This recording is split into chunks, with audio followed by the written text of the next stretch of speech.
Auschwitz.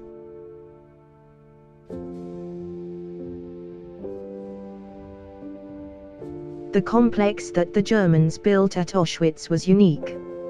It contained all three major elements of the Nazi camp system: a concentration camp, a forced labor camp, and an extermination camp. In addition, plans were made to turn part of the Auschwitz complex into a model Aryan community in the conquered lands of Eastern Europe, where German citizens would have access to good soil, plenty of living space and abundance of slave labor. The initial area was called Auschwitz I or Auschwitz Main Camp. This was expanded to include Auschwitz II, Birkenau, the largest of the German extermination camps, where over 1 million people were murdered. Eventually a slave labor camp, Auschwitz III, Bermowitz, was added.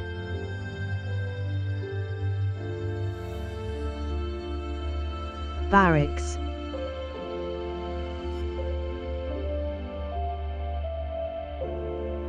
After the first Polish prisoners were brought to Auschwitz I in June 1940, 20 old brick cavalry barracks already standing there were sealed off, with barbed wire that the Poles were forced to scavenge themselves from the surrounding area. Other buildings were also modified to serve as prison barracks, as plans called for an inmate population of 10,000. A steel gate was installed bearing the message Arbeit macht frei, work makes you free, the same message that could be seen over the entrance at Dachau concentration camp.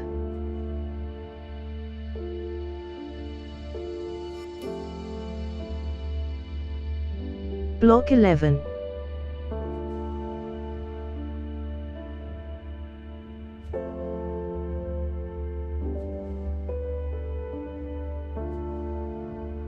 The most feared place in Auschwitz was a punishment facility in the main camp, known as Block 11. This prison within a prison served to intimidate the Polish prisoners who formed much of the camp's early population. Within it, up to 100 prisoners could be packed in several common cells. Some inmates were locked in small dark rooms that lacked light or ventilation. The worst area was a group of 4 tiny cells referred to as standing cells. Prisoners were locked in these cells for hours or days. Each room had barely enough space for one person to stand. The cells were completely dark and without heat. At times more than one person was put into this tiny area, making any movement impossible. Prisoners who tried to escape were locked up again, and left for days or weeks to suffer until they died. The murder of individuals and small groups of prisoners at Auschwitz I was commonplace before the mass murder of Jews began in 1941. Most of the early victims were Polish political prisoners. Inmates, many from Block 11, were often taken to the adjoining courtyard and shot, after which their bodies were burned in the crematorium.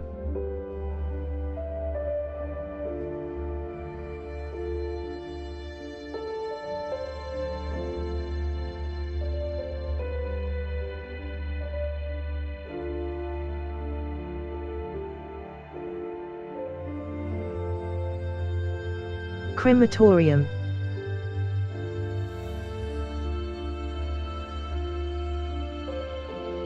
When policies of mass murder were implemented in 1941, the use of Zyklon B, a poison gas used in the camp for fumigation, was found to be a more efficient method of killing than shooting. Poison gas had the potential to kill thousands of people quickly, but the 3 incinerators at the crematorium could only dispose of a few bodies per hour. By working in cooperation with Topf and Sons, manufacturers of crematoria equipment, the Germans successfully increased the efficiency of the crematorium and set the stage for mass murder at Auschwitz I, and an even larger mass murder center at Auschwitz II. Auschwitz II. Barracks.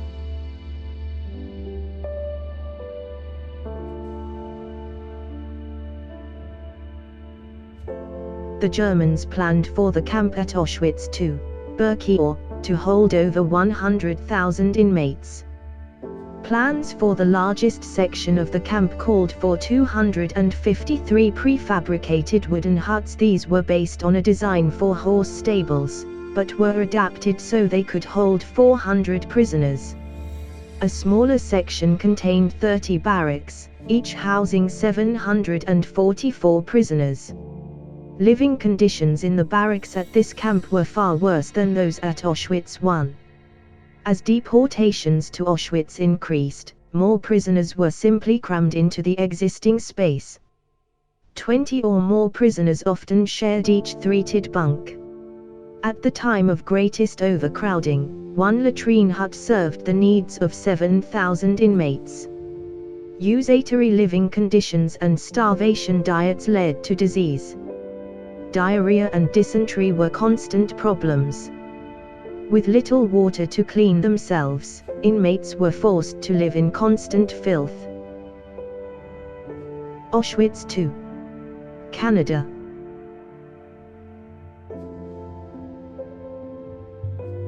More than 1 million Jews and hundreds of thousands of others were deported to Auschwitz. Having been allowed to bring some of their possessions with them, victims brought valuables of all types. All of these, however, were taken from them when they disembarked from the trains. Special groups of prisoners worked in a section of Auschwitz II, referred to as Canada, because of Canada's perceived wealth. The suitcases and bundles that had been taken from the prisoners were unpacked, then the contents were categorized and shipped to Germany. Jewelry, clothing, religious articles and currencies from around the world were among the items stolen from victims. The plunder continued even after the victims were dead. Before being incinerated, bodies were stripped of the gold fillings in their teeth, and of their artificial limbs. Even their hair was shorn, packaged and sold.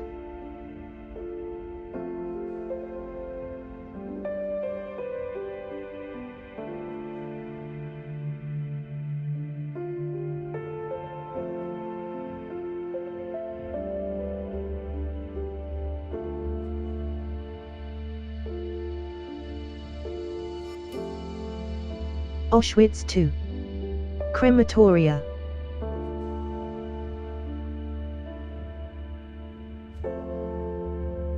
The use of poison gas and the increased efficiency of the crematorium at Auschwitz I had shown the Germans that they could kill and dispose of large numbers of human beings in a short space of time.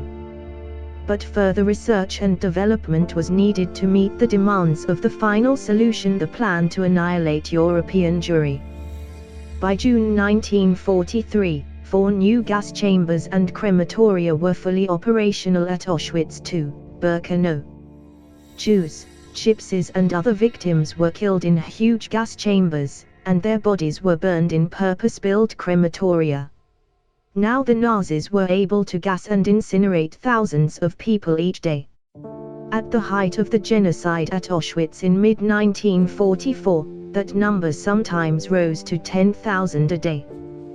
The Nazis forced units of primarily Jewish prisoners to dispose of the bodies. On October 7, 1944, some of these prisoners, armed with hammers, axes and stones, killed several SS men. They destroyed Crematorium 3 with gunpowder that had been smuggled in by women forced laborers who worked in a nearby factory. Most of those who revolted were recaptured and killed. On January 6, 1945, 4 women were hanged in connection with the smuggled gunpowder.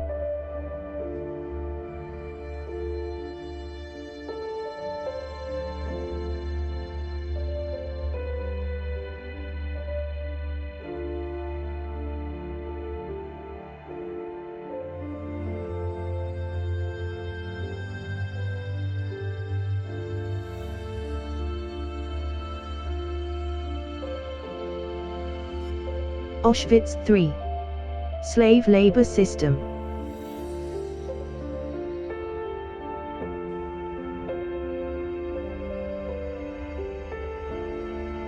By 1942, the economy of Nazi-occupied Europe was being transformed, in part, into a vast industrial system based on slave labor. This labor was supplied to businesses with industrial interests ranging from arms production to mining to agriculture. The concentration camps in Germany were the first source of forced labor for the Nazis. Then, as SS personnel moved into the newly conquered territories in Eastern Europe, they started to exploit forced labor further, not only to benefit Germany and finance the war effort, but to enrich themselves. The Nazi vision had no place for people they deemed racially or biologically inferior. Instead, a German paradise would be built with the labor and property of people who would serve the Germans until they died from overwork and abuse. In pursuit of this dream, Reichsführer SS, Commander SS, Heinrich Himmler worked diligently to bring IG Farben, then one of the world's largest corporations, to Auschwitz. As a result of their joint enterprise, by the end of 1941 construction began on a huge factory for the manufacture of synthetic rubber or buna. As the system developed, another slave labor camp was built known as Auschwitz or Auschwitz III in the nearby town of Movitz. It started operation in 1942. This eventually became the center of the Auschwitz network of more than 40 forced labor camps.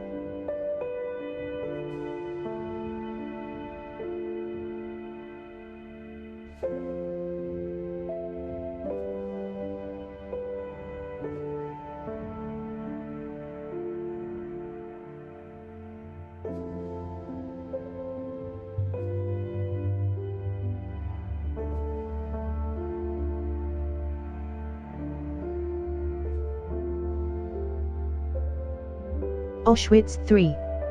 IG Farbe.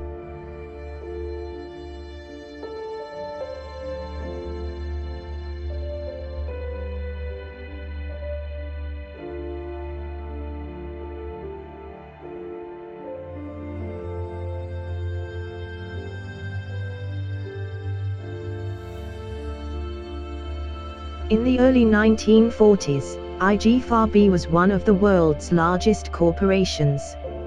As Reichsführer SS, Commander SS, Heinrich Himmler worked to promote the Nazi plan of developing German colonies in conquered Eastern Europe. He succeeded in bringing IG Farbe to Auschwitz. A suitable natural environment and a ready source of slave labor eventually led to a joint venture between the corporation and the SS, and a factory was built. See preceding section on slave labor. Thousands of prisoners were brought to Auschwitz III, Movitz, to work in this and other factories.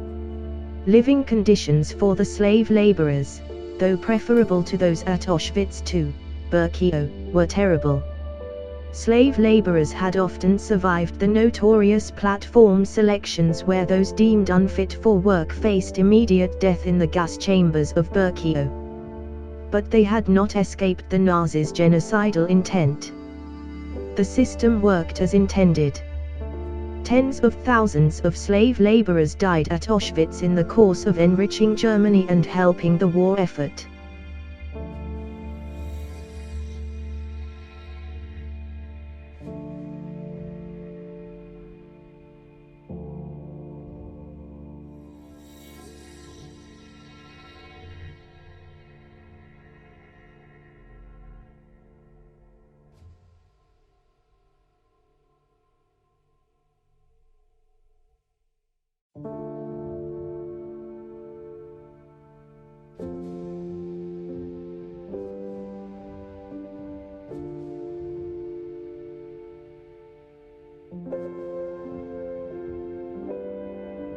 As the Red Army of the Soviet Union approached Auschwitz in November 1944, Heinrich Himmler had the killing facilities at the camp destroyed.